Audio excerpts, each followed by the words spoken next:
I'm utterly disappointed in you." These words from the department head, Lorraine, pierced my ears.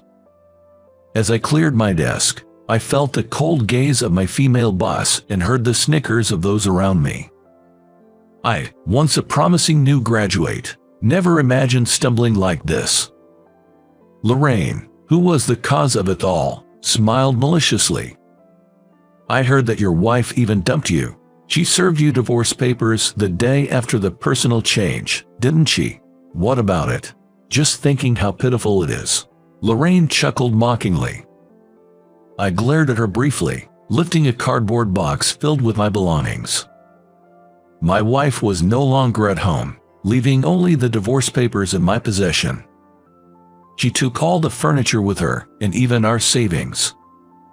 I guess it was the sign of my failure as a husband. My transfer to a rural backwater was due to harassment from my new female boss.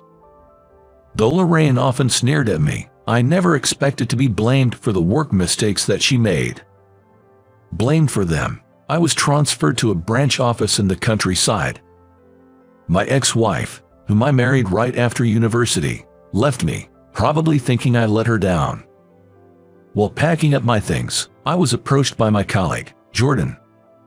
"I'm going to miss you around here." "Well, there's nothing I can do. I'm no longer needed here." "Then, there must be something for you to do in the new place you're going to." "Maybe. Thanks for everything. See you."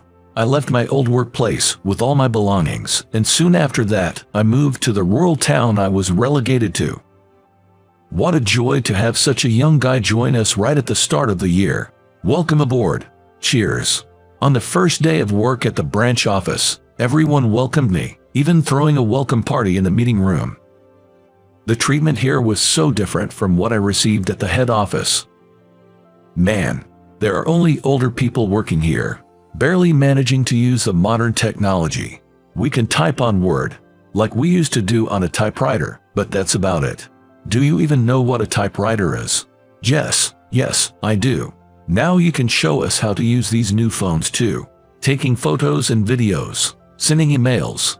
I'd love to learn about apps too. As we were talking over drinks, I couldn't help thinking, seriously. Indeed, there were hardly any young people living in this remote town, and I was surprised to find most employees at this branch office were rehired retirees.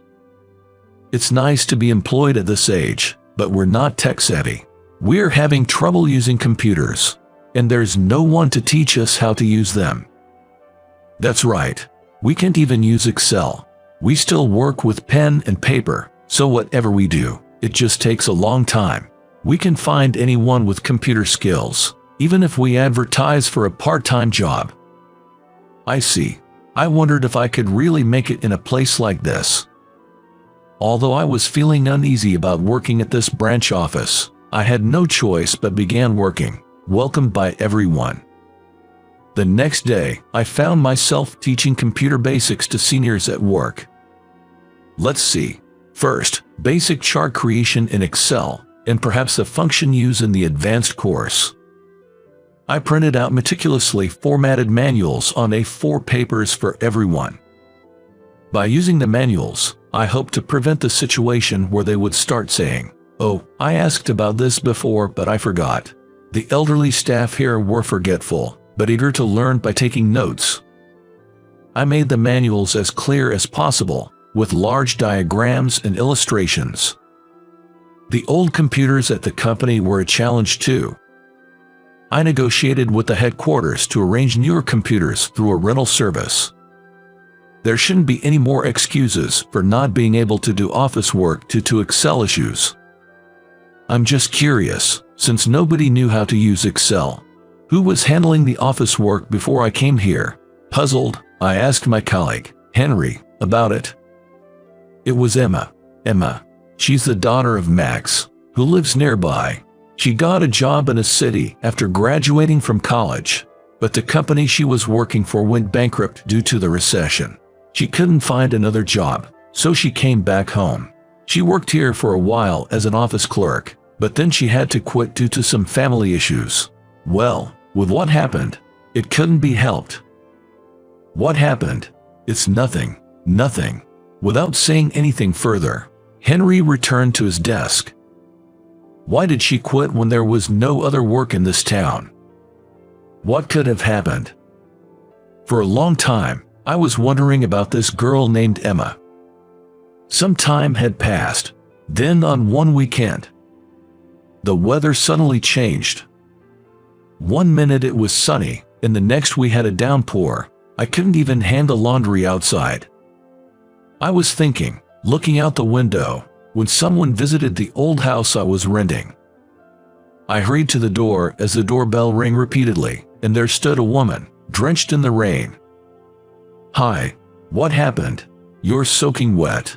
What's going on?" I couldn't help but ask the woman. "Hi, sorry to bother you. My father has gone missing. Have you seen an elderly man in his pajamas around here?" "No, I haven't seen anyone." Hearing that, she looked down and said, "I see." I handed her a towel and asked, "Your father is missing." She nodded silently to my question. "Have you contacted the police?" "Yes, I have. They're searching for him as we speak."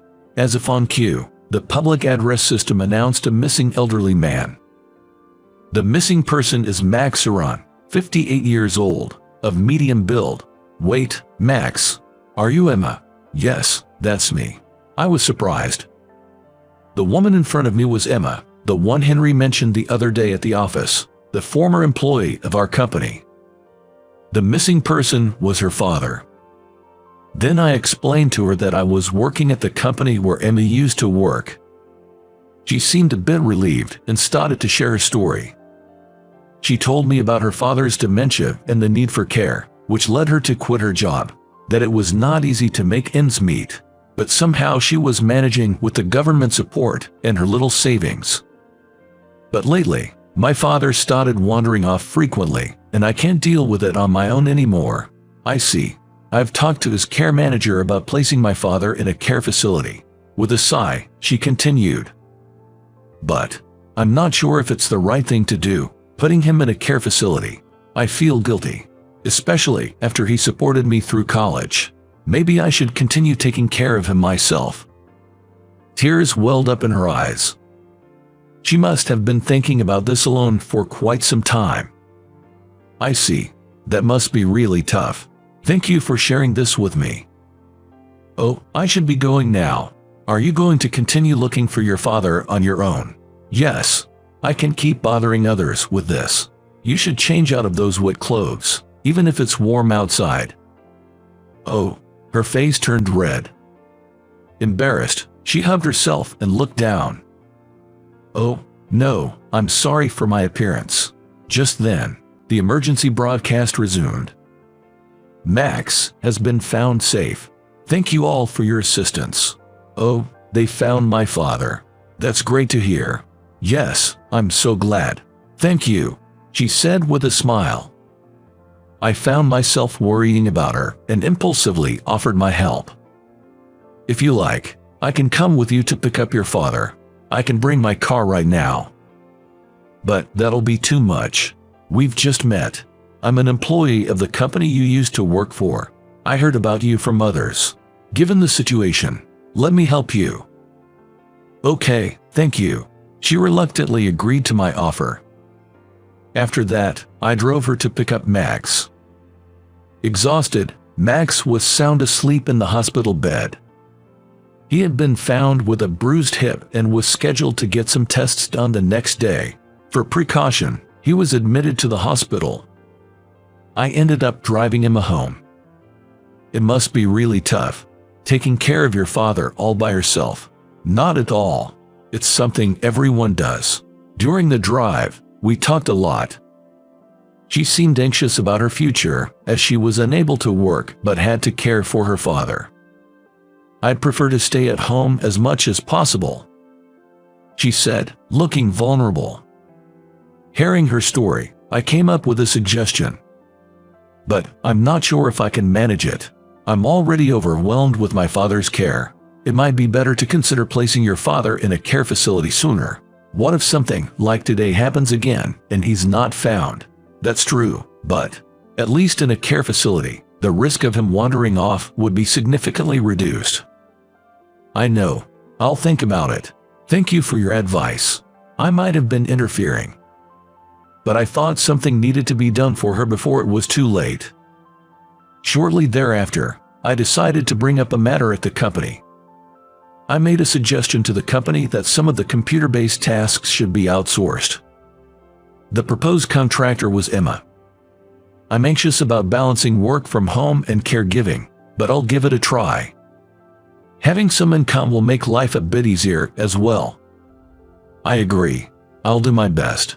The company quickly approved the proposal, and Emma began assisting with our office work. She also started searching for a care facility to take in her father. Continuing caregiving without a job was financially challenging, and to avoid repeating her father's missing incidents, it seemed necessary to find a facility for him. I'll miss living with my father, but I've realized it's selfish of me to keep him at home, she said with a wistful smile. Some time later, a place for her father in a facility was secured. Located next to the hospital in town, it provided reassurance of immediate medical care if needed. Emma told me about this with a smile. Hearing this, I said to her, "That's great. Your work is highly praised at the company. Now, would you consider coming back to the office to work with us? There's no need for you to work from home anymore. Teaching everyone about computers is quite a task for me." Laughing, I made my offer, and she responded with surprise, "Really? Is that okay?" "Yes, in fact, the company is keen on rehiring you. What do you think?" "Yes, I would love to accept that offer," she answered enthusiastically. No, thank you for joining our team again," I said in return. Emma was rehired and returned to our company. "Looking forward to working with you again, Emma. We're so relieved to have you back. With a young presence, the workplace will be livelier." "I'll do my best again." Seeing her sparkling smile, I felt a flutter of excitement. Initially, I wasn't sure if I could make it in this rural town, but I've started feeling that I would be fine. I suddenly remembered what my old colleague, Jordan, said to me before I came here. "There must be something for you to do." Yes, there must be something for me to do here. Feeling a sense of destiny, I resolved